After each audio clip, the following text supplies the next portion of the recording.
is going on, YouTubers? My name is John. I'm with SoLongStudios, and today I wanted to start the first video of a series, which is basically teaching beginners how to record their own songs at home. Making sure that you guys could really get a good radio quality version that you could upload to Spotify or iTunes, whatever you guys use.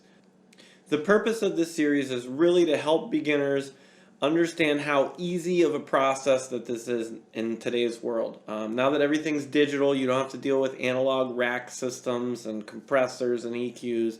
It's all done through your software, and it's a lot easier than you would think. So today I just wanted to get started on basically the equipment that you need to get set up, and then getting your software set up as well. So first, the things that you're going to need, number one, you're going to need a computer. You don't have to go out and buy anything crazy. You just need something that's a typical everyday use kind of computer. The second thing that you're going to need would be what's called an audio interface. So this is a way that you're connecting your microphones, your instruments, whatever have you, to your computer. This helps you eliminate latency issues, and gives you a really good quality recording so that you have something good when you get to your mixing stage. The third thing that you're going to need is what's called a DAW. This stands for Digital Audio Workspace. And what this is basically the software that you're using to record your audio on your computer. Now, for the purposes of these videos, I like to use Pro Tools. I am going to use Pro Tools. Pro Tools has a free version which is called Pro Tools First.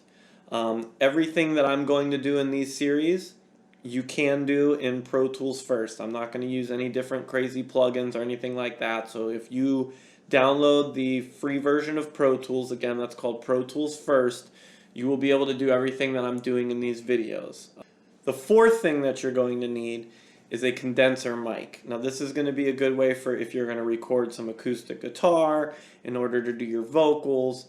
There's a lot of different options.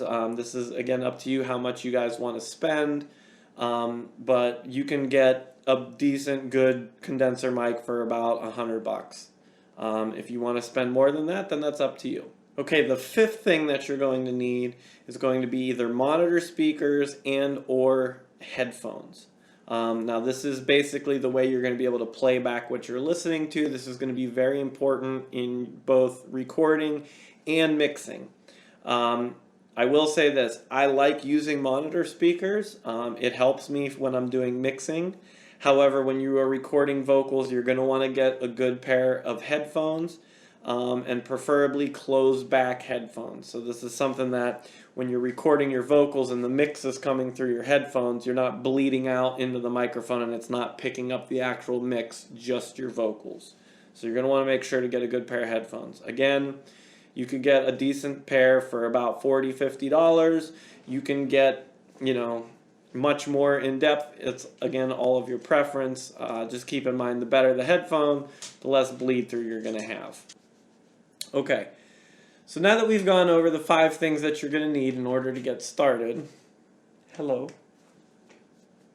Now let's get into the actual program, and I'll show you guys how to get started up and basically how to get your song recording, where to begin basically. Okay, so the first thing that you're going to want to do is you're going to want to open up whatever your DAW is. Now again, I'm using Pro Tools. If you're going to use Pro Tools First, you're going to open it up and excuse me. Okay, so this is going to be the first screen that you see when you go to open a new project in Pro Tools, or start a new project I should say. Now if it's your first time, let's say you just installed Pro Tools, you're probably going to see this on Project, and it's going to say sign in required. You're going to want to change this to session local, okay? And then you're going to want to name it whatever you're going to name your song. Now, if you're writing a song and you don't have a name for it yet, you can call it, Jam in the Key of E or whatever, you want to call it. For this video series, I'm going to just use an already existing song by a band called Blackfoot, and the song is called Highway Song. So I'm going to name this Highway Song, okay? And then I'm going to go to my sample rate here. I'm using 48 kilohertz. Now, if you're using Pro Tools first, I believe they limit you at 44.1, but that's totally fine. That'll work. And then I'm going to click Create. Okay, and now what this is going to do is it's going to open up your basic starting window. So you have a couple different things here, right? So this first window here, this is what's called your edit window, okay?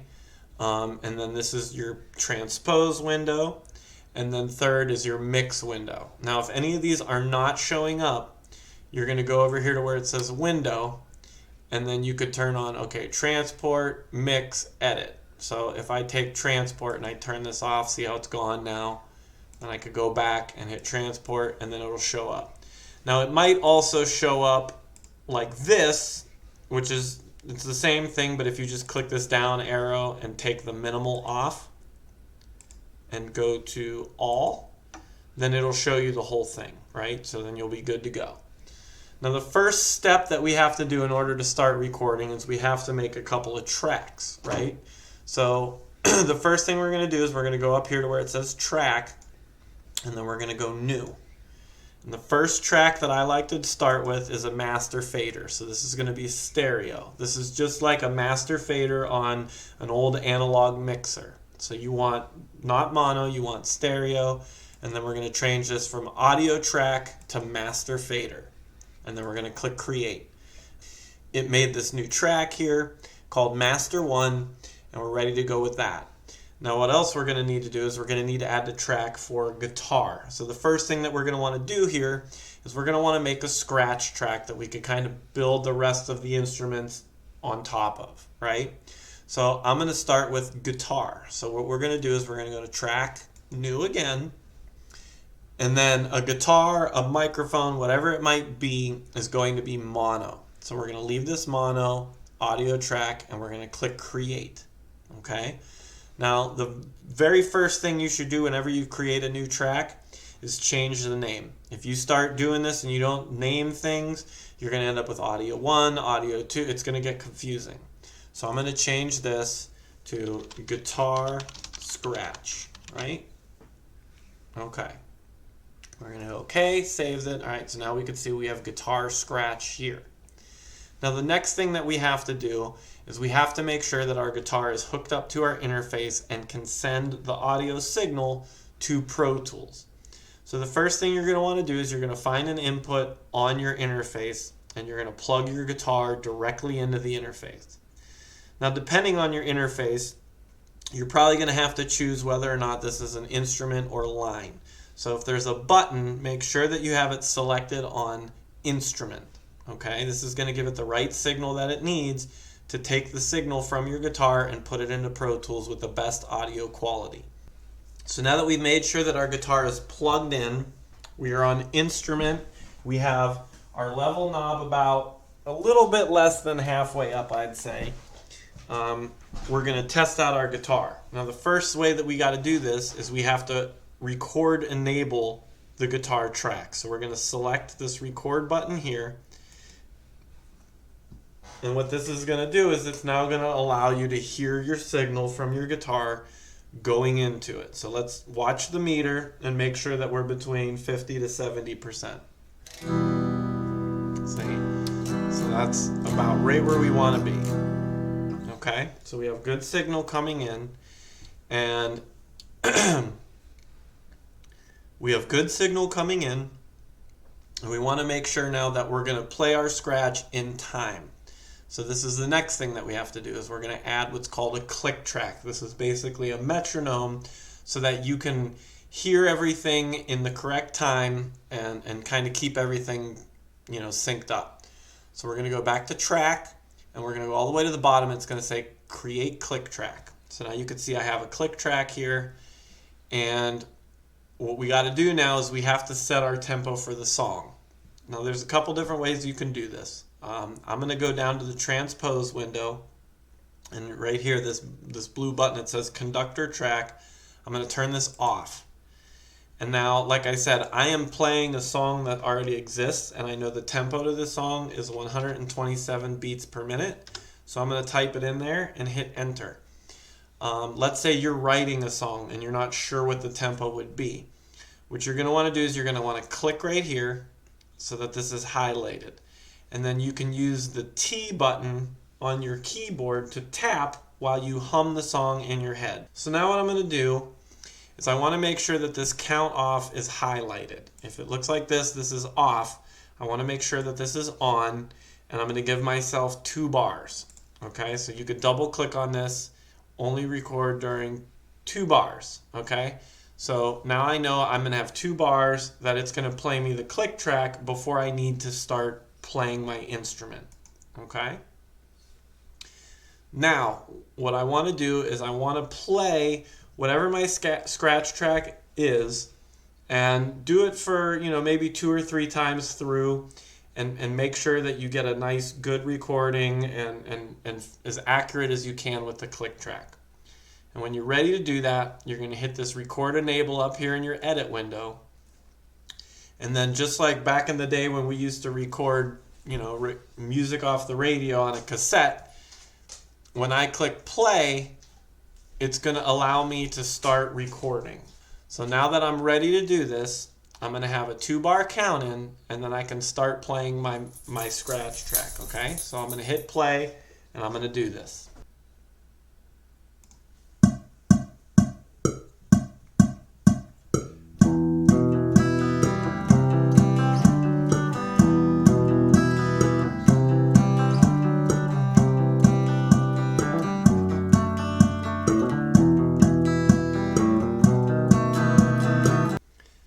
Okay, so now we have our guitar part recorded. So now that that's done, I'm going to turn off the record enable. We're going to zoom in a little bit here, and I'm going to try to get a good loop. I think the last time I played it was really the best one. So what we're going to do is we're going to select this last loop, which is going to be 24, 1, 2, 3, 4 back. Okay, so this is what I'm planning on using as my loop. Now I have this on loop playback already. If you don't have this loop around, if your play button looks like this, then you're going to want to right click and go to loop, and we're going to make sure that this recording is in time.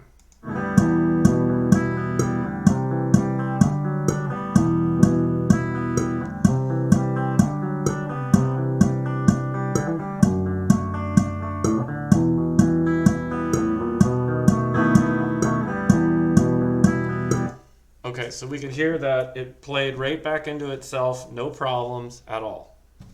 What we want to do next is we want to select this loop by itself. So we're going to hit Control E or Command E if you're on an Apple. And what it does is it now creates this as its own separate piece, right? See, we have these divider lines here. So we can select, and you're going to want to go to the bottom half. You'll have the hand. We're going to select that and hit delete. And we're going to select this and hit delete. And now we have this one track right here that's a good loop. So we're going to take this to the beginning, and then I'm going to hit Control D to duplicate this, right? So now if we go back to the beginning and we play it back, it should sound like a good scratch track.